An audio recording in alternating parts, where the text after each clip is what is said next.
रहस्यमयी गोष्टी सेटवर आजूबाजूला सततच होत्या अगं. कारण तो वाडा फार जुना होता आणि सिनेमाची गोष्ट पण थोडी तिथे साधारण किती वर्षापासून कुणी राहत नव्हतं वाड्यात? 100 पेक्षा जास्त. आणि सर 100 मोडकळीला वर्ष आलेला. जुना वाडा हो, होता. हो, हो. हो. मोडकळीला आलेला होता तो. त्यामुळे मनात रेकी कोणी भीती गेली होती वाड्याची? त्यांनीच त्यांना तोच वाडा हवा होता. आणि त्यांनी तिकडे शूटही त्यांनी केलं कोणालाही न घाबरता. शूट करताना आम्हाला काही झालं नाही. पण आजूबाजूला ती एक वाईब असतेच. आणि माझा दोन्ही एनर्जीवर विश्वास आहे. जर पॉझिटिव्ह एनर्जी आहे तर निगेटिव्ह एनर्जी सुद्धा आहे. फक्त तिला किती महत्त्व द्यायचं ह्यावर डिपेंड असतं आणि आपण ज्या पॉझिटिव्ह एनर्जीला मानतो तिच्यावर केवढा विश्वास ठेवायचा बरोबर. त्यावरही असतं. सो शूट सुरू करण्यापूर्वी मी काही स्तोत्रपठण आणि करायचे माझं आणि मगच सेटवर जायचे. कारण का ते मला माहीत होतं ते पठण केल्यावर मला काहीही होणार नाही. तरी विश्वास आपला असतो ना. त्या देवावर विश्वास आहे माझा आणि ते करून मी मग सेटवर जायचे, कुठल्याही सेटवर रादर. मग काम होतं व्यवस्थित.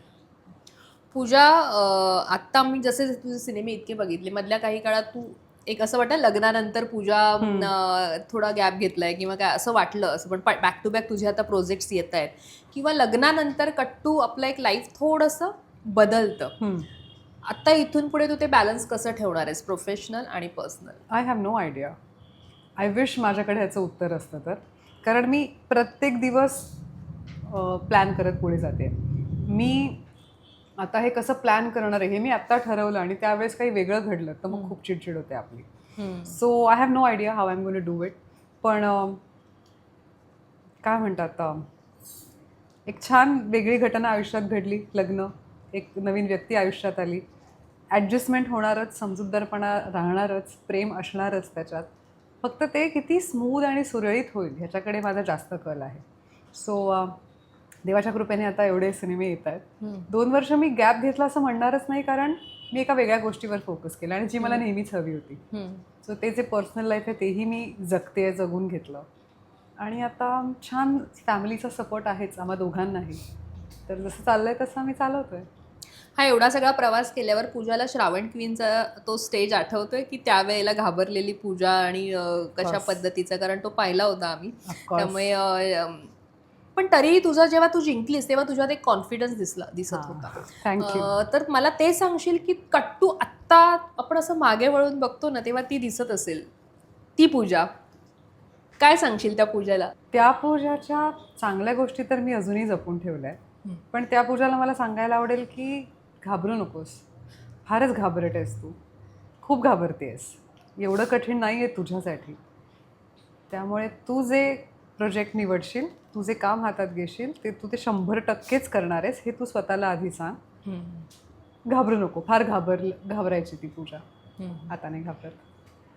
बरं, इंडस्ट्रीत तुझे खूप मित्र जवळचेही काही जण आहेत, जसं नावच घ्यायची झाली तर भूषण आहे, येस, प्रार्थना आहे. प्रार्थनासोबत तर तू आता सिनेमाही केलास, तिने प्रोड्यूस केलेला. आणि तर ही जी तुमची टीम आहे ना, यांच्या काही खाण्याचे काही हे आहेत का, ह्यातले किती शौकीन आहेत खाण्याचे आणि त्यांच्या काही भन्नाट अशा हे आहेत या तुला मैत्रीण म्हणून इथे शेअर कराव्याशा वाटतात खाण्याच्या? सगळे फूडी आहेत, सगळे. भूषण प्रधान अत्यंत खायला आवडतं त्याला. वैभव तत्वादी मी तर म्हणते खादाड येतो नुसता. मी एकदा तर तो जेवायला बसला होता, माझ्या रिहर्सलला जायचं होतं आणि आता जेवणच संपे ना, माझं संपलं होतं जेवण, हा अजून मागतोय. मी ताट खेचलंय त्याचं की बास आता वैभव चल. Is very foodie.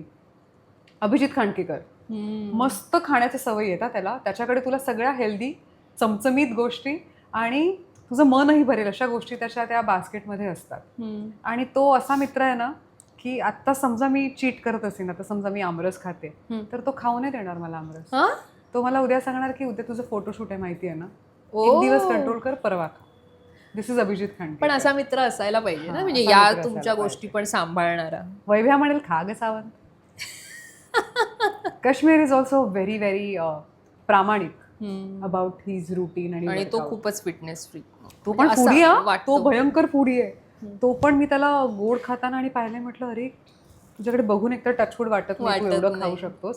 पण जेव्हा एखाद्या प्रोजेक्टसाठी त्याला तयारी करायची असेल ना तेव्हा तो बघणारही नाही. तो एकदा माझ्या घरी आला होता नवरात्राच्या वेळेस आणि देवीचा नैवेद्याचं ताट मी त्याला समोर दिलं. तर तो म्हणाला, हे बघ, with all due respect, me carbs of carbs आहे, तर मी फक्त हा एवढा प्रसाद घेतो म्हणून त्याने थोडंसं ते चाकलं. ओ म्हटलं, काय कंट्रोल आहे यार, माझ्यासमोर जर बासुंदी आणि मोदक आला तर मी नाही करत त्यांचं. सो अत्यंत शिस्तीत असलेली ही माझी मित्रमंडळी आहेत.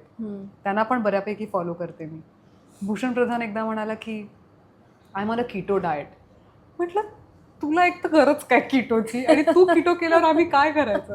सो एक्सपेरिमेंट पण सतत करत असतात सगळे, आणि मजा येते ह्यांचं. आम्ही सगळेच राहतो, आम्ही सगळे फूडी आहोत त्या बाबतीत. निश्चित. आणि आता आपण इतकं जेवणाविषयी बोललो, मला इथे कुरडया दिसत आहेत. तू ऑइली किती खातेस? मी खाते ऑइल अवॉइड करतेस? नाही, मी खाते. ऑइल शिवाय काय लाईफ आहे. मी ऑइल, प्लीज ऑइल नका माझ्याकडून काढून. मला असं तळलेलं चमचमीत आवडतं फार. मी कंट्रोलमध्ये खाते मी पण. म्हणजे कुठल्याही गोष्टीवर कंट्रोल ठेवला की तुम्हाला सगळं खाता येतं. येस. आता अळूवडी इतकी छान तळली गेली आहे ती. जर तू पण टेस्ट कर. तू टेस्ट नाही केली आहेस. नाही ठरवणार. तू काय ऑफ ऑइल वगैरे आहेस का? सॉरी, मी तुला मी तुला जबरदस्ती मी बरोबर. आता जरा डाएट करतेच. जरा असं मनावर ठरवलं की नको, आपले बाकीचे पण ज्या व्याधी होतात आपल्याला त्या होणार नाहीत. त्यामुळे जरा बॅलन्स करायचं. बॅलन्स करायचं. मी ऑइली खाते. पण आता तू सगळ्या आपल्या स्त्री वर्गाला, समस्त स्त्री वर्गाला स्वतःची काळजी घ्या, ती कशी घ्या? कारण आपण बायका ना बऱ्याचदा कुटुंबात इतक्या रमतो की स्वतःकडे लक्ष द्यायला विसरतो. इवन इतकंही की आपण आधी इतके छान राहायचो लग्नाआधी, आणि लग्नानंतर मग मुलांमध्ये इतके होतो की मग आपले केस कुठे, केसाचा काय उतार झालाय, किंवा किती अपडेट राहायचं, किती अपग्रेड राहायचं. याच्यात आपण काय म्हणतो, आपण मागे नसतो, पण आपण ना इतकं रमून जातो आपल्या संसारामध्ये की ते आपण डोलतो. तर त्या समस्त स्त्री वर्गाला मला तुझ्याकडनं आता एक कळकळीचा हे जाऊ दे की स्वतःला खा प्या, पण कसं मस्त ठेवा, छान ठेवा. सगळ्यात आधी ना खुश राहा. दुःख प्रत्येकाला आहेत, प्रत्येकाला आहेत. अगदी लहानांपासून मोठ्यापर्यंत सगळ्यांना दुःख आहेत, त्यांच्या त्यांच्या इन्सिक्युरिटीज आहेत. पण समोरच्याला दाखवून देऊ नका. आपल्या चेहऱ्यावर सतत एक हास्य ठेवा. कारण मला असं वाटतं की आपणच आपली काळजी घेऊ शकतो. प्रणाली, कितीही आपल्या जवळचा जीवलग माणूस आजूबाजूला असेल, शेवटी तुम्हालाच काळजी घ्यायची. बरोबर. आपल्याला आई हाताने तोंडापर्यंत घास आणू शकते, पण तो किती वेळा चावायचा, तो कसा गिळायचा, हे आपल्याला करावं लागणार. बरोबर. त्यामुळे स्वतःची काळजी घ्या. जी दिनचर्या आहे तुमची, जी काही असेल, काही लोक नोकरी करणारी आहेत, काही जणी घर सांभाळणार आहेत, काही जणांचा बिझनेस आहे छोटासा काहीतरी बनवायचा. ह्या सगळ्यात फक्त स्वतःसाठी 10 मिनटं तर काढू शकता तुम्ही. बरोबर. 10 मिनटं मिळाली तर त्या 10 मिनटात तुम्हाला आवडत असलेली सगळ्या गाण्यांची लिस्ट काढा आणि त्या 10 मिनटात ऐका. पण ती 10 मिनटं तुमची, ती कोणाची नाही. कोणाला पाणी आणून नाही द्यायचं, कोणाचा फोन नाही अटेंड करायचा, काही करा त्या 10 मिनटात. 10 मिनटात तुम्हाला वाटलं मी पटकन खाली फेरी मारून येते, जा. फोन न घेता जाऊन फेरी मारून या. पण ती 10 मिनटं तुमची. आता मी हे फक्त 10 मिनटं म्हणते, तुम्ही ठरवा.